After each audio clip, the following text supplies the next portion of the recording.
आहे हे तुम्ही बघा सर, इथे बसलेल्या सगळ्यांचे चेहरे बघा, सगळे 50शी गाठलेले चेहरे आहे. असा किती भार पडणार आहे? 10% लोक आहे की जे खूप कमी वयाचे आहेत.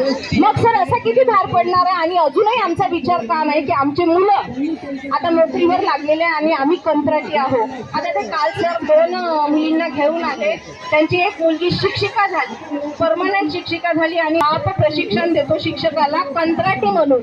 वेदनादायी या सगळ्या गोष्टी आहेत.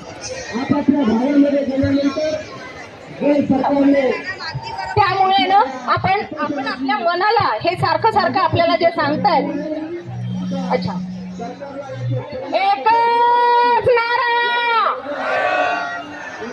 एकच नारा, ओठ कंत्राटी जागा हो, ओठ कंत्राटी जागा हो, ओठ कंत्राटी जागा हो. असा कसा देश, असा कसा देश नाही कोणाच्या बापाचा, कोणाच्या बापाचा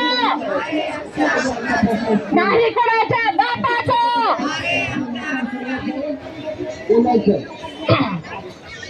अशा पद्धतीने आपल्याला अडचण येणार आहे. इथून आपलं आंदोलन उठल्यानंतरही जोपर्यंत GR आला तरी GR येईपर्यंत, आपलं काम होईपर्यंत, पद आपल्या हातात ऑर्डर येईपर्यंत वेगवेगळ्या ठिकाणावरून लोक आपल्याला डिवचणार आहे. काही लोकांना मनातून आनंद होईल, काही लोक डिवचणार आहे. त्याचं कधीच मनाला क्लेश करून घेऊ नका. मन शांत ठेवा, मन चांगलं ठेवा. इतके वेळ अजून सोसूया, थोडं आर्थिक सोसूया, मानसिक सगळंच काही सोसूया. शरीर थकले आहे, मन थकले आहे, वयानुसार नको वाटायला लागले आहे काही गोष्टी. आम्ही स्वतःवरूनच सांगतोय आता की नको वाटायला लागलं, तो मान नको वाटायला लागला, तो माहीत नको